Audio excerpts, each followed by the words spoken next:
Hello दोस्तों, आप सबका बहुत बहुत स्वागत है आपके अपने YouTube चैनल गणेशाय वर्ल्ड में। दोस्तों, आज की वीडियो में मैं सबसे पहले आपको यह बता रहा हूं कि महा इंपॉर्टेंट क्वेश्चन करने वाले हैं। बस इस क्वेश्चन को बिना पढ़े आप एग्जाम में मत जाइएगा, नहीं तो आपको पछताना पड़ेगा। ये क्वेश्चन मैं बहुत इजी बनाकर आपको सॉल्व कराऊंगा और जो हमारा आज का क्वेश्चन ये रहेगा कि अंतर हैलोजन यौगिक क्या है। अंतर हैलोजन यौगिक कितने प्रकार के होते हैं, इनकी संरचना, संकरण, ऑक्सीकरण अवस्था बताइए। तो हमारा क्वेश्चन यही बनता है। क्या बनता है क्वेश्चन? अंतर हैलोजन यौगिक क्या है, यह कितने प्रकार के होते हैं, इनकी संरचना, संकरण, ऑक्सीकरण अवस्था बताइए। ठीक है, तो यही दोस्तों हम कंप्लीट करेंगे। ठीक है, तो सबसे पहले दोस्तों हम बात करेंगे अंतर हैलोजन यौगिक क्या है। Very simple. हैलोजन यौगिक का तो आपको पता ही है दोस्तों, hydrogen fluorine, chlorine, bromine, iodine, ये दोस्तों हैलोजन यौगिक हैं। क्या है? हैलोजन यौगिक। अब ये हैलोजन यौगिक आपस में क्रिया करके कोई यौगिक बनाते हैं। जैसे मान के चलो आई ने Br के साथ बना लिया तो IBr बन गया, आई ने Cl के साथ बना लिया तो ICl बन गया, आई ने F के साथ बना लिया तो क्या बन गया? IF बन गया। ये चीजें आपको अब आपको सर एक डाउट जा रहा होगा कि सर आप ऊपर नीचे से ऊपर की ओर यौगिक क्यों बना रहे हो? क्या FCl के साथ नहीं बना सकता? क्या Cl Br के साथ नहीं बना सकता? तो बिल्कुल नहीं बना सकता साहब। क्यों? क्योंकि आपको पता है दोस्तों, आपको ये चीज पता है कि जो फ्लोरीन है सबसे अधिक ऋणात्मक तत्व है, तो अधिक ऋणात्मक तत्व है और तो ये इसके साथ यौगिक नहीं बनाएगा, ये इसके साथ यौगिक नहीं बनाएगा और ये इसके साथ यौगिक नहीं बनाएगा। लेकिन जब ऊपर से नीचे की ओर चलते हैं तो ऋण विद्युता का मान क्या हो जाता है? ऋण विद्युता का मान क्या होता है? घटता है। अब घटता है तो धनात्मक गुण बढ़ जाता है, धनात्मक गुण बढ़ता है ना। तो इसलिए धनी ऋणी के साथ बनाता है, इसलिए ये इसके साथ बना सकता है, ये इन दोनों के साथ बना सकता है और ये इन तीनों के साथ बना सकता है। ठीक है, तो ये तो हमारी थोड़ी सी बेसिक की बात हुई है ना। तो अब हम आ जाते हैं अंतर हैलोजन यौगिक पे। तो क्या होता है, जब एक हैलोजन तत्व, क्या बोला मैंने? जब एक हैलोजन तत्व दूसरे हैलोजन तत्व के साथ सहयोग करके कोई यौगिक बनाता है तो उसे हम अंतर हैलोजन यौगिक कहते हैं। एक मिनट, देखो I एक हैलोजन तत्व है और जो Br है वो दूसरा हैलोजन तत्व है। तो एक हैलोजन तत्व दूसरे हैलोजन तत्व के साथ यौगिक बना रहा है, मतलब ये अंतर हैलोजन यौगिक है। अब I यदि Cl के साथ बना ले तो ये भी हमारा अंतर हैलोजन यौगिक है, क्योंकि एक हैलोजन तत्व दूसरे हैलोजन तत्व के साथ यौगिक बना रहा है। I F के साथ बना दे तो ये भी अंतर हैलोजन यौगिक है, क्योंकि एक हैलोजन तत्व दूसरे हैलोजन तत्व के साथ क्या बना रहा है? यौगिक। तो इसकी परिभाषा क्या हो जाएगी? जब एक हैलोजन तत्व दूसरे हैलोजन तत्व के साथ संयोग करके कोई यौगिक बनाता है तो उस बने यौगिक को अंतर हैलोजन यौगिक कहते हैं। ये तो साहब इसकी परिभाषा हुई। अब हम बात करते हैं कि अंतर हैलोजन यौगिक होते कितने प्रकार के हैं। तो दोस्तों, जो अंतर हैलोजन यौगिक हैं वो केवल 4 प्रकार के होते हैं। कितने प्रकार के? 4। एक है हमारा AB, दूसरा है हमारा AB3 प्रकार का, तीसरा है हमारा AB5 प्रकार का और चौथा है हमारा AB7 प्रकार का। तो ये दोस्तों 4 प्रकार के ही अंतर हैलोजन यौगिक होते हैं, AB, AB3, AB5 और AB7। अब A क्या है? तो दोस्तों A है एक हैलोजन यौगिक और B है दूसरा हैलोजन यौगिक, है ना। A एक हैलोजन यौगिक और B दूसरा, है ना। जैसे मान के चलो हमने ICl लिख दिया तो, है ना, A की जगह A हो गया, A की जगह I हो गया और हमने Cl की जगह क्या लिया है? एक मिनट दोस्तों, यदि मान के चलो मैंने क्या लिख दिया? ICl लिख दिया, ठीक है। तो A की जगह कौन है? I है और B की जगह कौन है? Cl है, ठीक है। तो आपको याद रखना है A एक हैलोजन और B दूसरा हैलोजन, ठीक है। तो ये 4 प्रकार के होते हैं, ठीक है। ये इनका क्या है? सूत्र है, ठीक है। अब 4 प्रकार के ये यौगिक हैं, तो इसमें दोस्तों हम आपको बताएंगे इसकी इसमें आपको हम बताएंगे इसकी संकरण। क्या बताएंगे? संकरण। ठीक है, इसमें हम आपको बताएंगे इसकी ऑक्सीकरण अवस्था, ऑक्सीकरण अवस्था, और इस कॉलम में हम आपको बताएंगे इसकी संरचना। क्या? संरचना। और जो लास्ट कॉलम है, थोड़ा सा हम इसको बड़ा करते हैं, इस ऑक्सीकरण अवस्था वाले को छोटा कर देते हैं। ठीक है, ऑक्सीकरण अवस्था। ठीक है, और इस वाले कॉलम में हम आपको बताएंगे इसकी संरचना, और यहां पर हम बताएंगे इसके उदाहरण। ठीक है, तो देखो इधर, अब समझना बात को। अंतर हैलोजन तत्व कितने प्रकार के होते हैं? केवल 4, AB, AB3, AB5 और AB7। अब AB प्रकार का यदि अंतर हैलोजन यौगिक होगा तो उसका उदाहरण क्या होगा, उस चीज को समझो। तो देखो AB, तो A की जगह आपको एक हैलोजन और B की जगह आपको दूसरा हैलोजन, तो IBr हम लिख सकते हैं इसका एग्जांपल। अब ICl लिख सकते हैं और IF लिख सकते हैं। इस प्रकार से हम बहुत सारे एग्जांपल लिख सकते हैं। समझ में आपको आ रहा? अब ये इस प्रकार का यदि एग्जाम्पल है तो इसका संकरण क्या निकलेगा, ऑक्सीकरण अवस्था और संरचना क्या बनेगी, उसको आप समझो। ठीक है, तो मैंने एग्जाम्पल समझा दिए आपको प्रकार, अब मैं इनकी संकरण और ऑक्सीकरण अवस्था समझा रहा हूं। ठीक है, तो इधर समझिएगा। देखो संकरण, यदि दोस्तों आपको संकरण नहीं निकालना आता तो वीडियो के डिस्क्रिप्शन में आपको संकरण निकालने की ट्रिक का आपको लिंक दिया है, आप उसको देख सकते हो। ठीक है, और यदि आता है तो कोई दिक्कत नहीं, बाकी मैं यहाँ समझा रहा हूँ, कोई दिक्कत नहीं। ठीक है, चलो, जैसे हमें IBr में क्या निकालना है, संकरण निकालना है। तो दोस्तों संकरण निकालने के लिए हमें संयोजकता कोष में उपस्थित इलेक्ट्रॉनों की आवश्यकता होती है। समझ में आपको आया? अब आपको पता है ये तो सब 17वें परिवार के हैं। अब 17वें परिवार के हैं तो अंतिम कोष में कितने इलेक्ट्रॉन? 7 इलेक्ट्रॉन होते हैं, कोई दिक्कत ही नहीं है। कितने इलेक्ट्रॉन? 7 इलेक्ट्रॉन। तो देखो I के संयोजकता कोष में 7 इलेक्ट्रॉन और Br के संयोजकता कोष में कितने इलेक्ट्रॉन? 7। तो 7 और 7 कितना हो गया? 14 हो गया।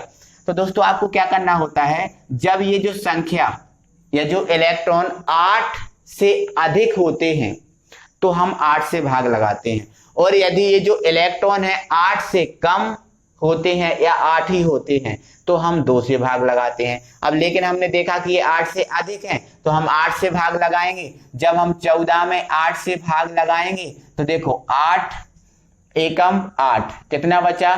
6 बचा। 6 में अब देखो, अब 8 से कम आ गया, 8 से कम आ गया तो किससे भाग लगाना है? 2 से। तो 2 तिया 6, 2 तिया 6। अब हमारा 0 आ गया, हमारा काम खत्म हो गया, है ना। तो भागफल इसका कितना आया? 1, और इसका कितना आया? 3। तो 3 और 1 कितना हो गया? 4 हो गया। कितना हो गया? 3 और 1 4 हो गया। तो अब 4 में कौन सा संकरण आता है वो देखो। आपको पता है संकरण sp है ना, sp², sp³ है ना, sp3 और sp3d, sp3d² है ना, और sp3d³, ये संकरण होते हैं, है ना। तो अब 4 देखो किसमें है, तो p3 और s1, तो 3 और 1 कितना? 4। तो sp3 आएगा क्योंकि 4 आई है हमारी संख्या, तो इसका जो संकरण होगा दोस्तों वो क्या आ जाएगा? sp3। क्लियर है कहानी? ठीक है, तो एक काम करता हूं पहले, हाँ चलो इसको कंप्लीट ही कर लो। अब हम इसकी ऑक्सीकरण अवस्था निकालेंगे। तो ऑक्सीकरण अवस्था हम किसकी निकालेंगे? तो दोस्तों ऑक्सीकरण अवस्था पहले वाले की निकालेंगे। ठीक है, हमेशा याद रखना हम किसकी निकालेंगे? पहले वाले की। ठीक है, चलो हम इधर ही निकाल के आपको बताते हैं। हमें I की निकालना है, तो I की हम क्या मान लेंगे? X मान लेंगे। ठीक है, अब Br की कितनी होती है? आपको पता है कि ये 17वां परिवार है, और 17वें परिवार में प्रत्येक तत्व की जो ऑक्सीकरण अवस्था होती है ऋणात्मक में कितनी होती है? -1 होती है। तो Br है तो Br की भी कितनी होगी? -1।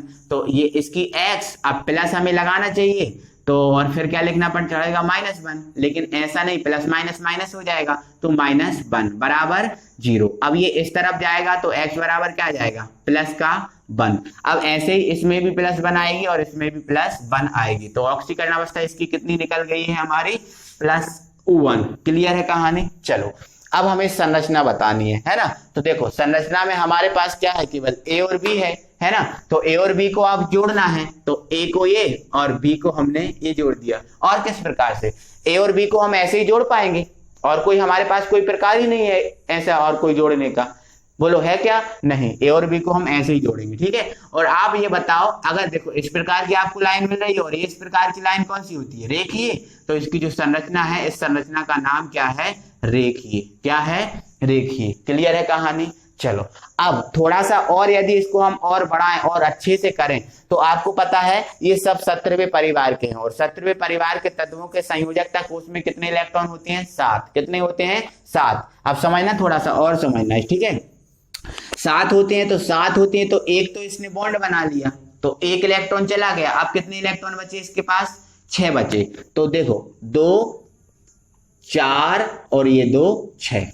क्लियर है कहानी? तो ये 6 इलेक्ट्रॉन बचे और इसकी जो संरचना है उस संरचना का नाम क्या है? रेखीय। क्या है? रेखीय। क्लियर है कहानी? चलो ऐसा आप और बता देना और अच्छा लगेगा, ठीक है। आगे बढ़ो। अब दूसरा है हमारा दोस्तों AB3 प्रकार का। कौन सा? AB3। मतलब A और B किसके रूप में होगा? 3 के रूप में। तो पहले आप इसका उदाहरण समझिएगा, ठीक है। तो देखो A मान के चलो I है और B हमारे पास क्या है? B हमारे पास क्या है? Br। तो B किसके रूप में? 3 के रूप में। तो ये Br क्या हो जाएगा? 3 हो जाएगा। दूसरा एग्जांपल बना लो ICl3 और बना लो IF3। ये इसके उदाहरण हो जाएंगे। क्लियर है कहानी? चलो कोई दिक्कत नहीं होगी। अब हम इस पे क्या निकाल लेते हैं? संकरण निकालते हैं, ठीक है। तो देखो यहाँ समझना आप बात को, जो मैंने यहाँ समझाया वही चीज यहाँ बता रहा हूँ, ठीक है। अब देखो I के संयोजकता कोष में 7 है ना। अब Br के संयोजकता कोष में 7 ही होती हैं, लेकिन यहाँ पर कितने हैं? 7 तिया 21, क्योंकि 3 Br हैं तो 7 तिया 21। अब 21 और 7 कितना हो गया? 28। अब 8 से अधिक है, 8 से अधिक है तो हमें 8 से अधिक है तो हमें किससे भाग लगाना है? 8 से। और 8 या 8 से कम है तो 2 से, लेकिन ये तो 8 से अधिक है तो 28 में आप किससे भाग लगा दो? 8 से। तो 8 तिया 24। कितना बचा? 4 बचा। अब ये 8 से छोटा आ गया मतलब 2 से भाग लगा, 2 दूनी 4। अब ये 0 आ गया। अब देखो ये कितना है? 3 और ये कितना है? 2। तो 3 और 2 कितना आ गया? 5। अब 5 किस में होता है? तो देखो 1 और 3 ये और 1 ये, तो 3 और 1 और 3 4 और 1 5। तो किस में आया? sp3d में आया। तो इसका जो संकरण है वो क्या होगा? sp3d। अब आप इसकी ऑक्सीकरण अवस्था निकालो। चलो हम यही निकालना x। अब पहले वाले की निकालना है ना। तो I की निकालना है तो इसको x मान लो। अब Br की कितनी होगी? -1 है ना। लेकिन Br की क्या होगी? देखो प्लस लगा दो। Br की -1, लेकिन ये कितना है? Br 3, तो इंटू 3 बराबर 0। तो प्लस माइनस माइनस, तो ये माइनस का 3 बराबर 0। इसको आप इस तरफ ले जाओ तो x बराबर क्या जाएगा? प्लस का 3। तो ऑक्सीकरण अवस्था कितनी आ गई इसकी? प्लस की 3। क्लियर है कहानी? ठीक है। अब हम इसको हटा देते हैं, ठीक है। अब हम आपको इसकी संरचना बताते हैं। देखो यहाँ पर समझना, अब sp3 आ गया है, संरचना बनाना है। अब देखो A कितना है? 1 है और B कितने हैं? 3 है।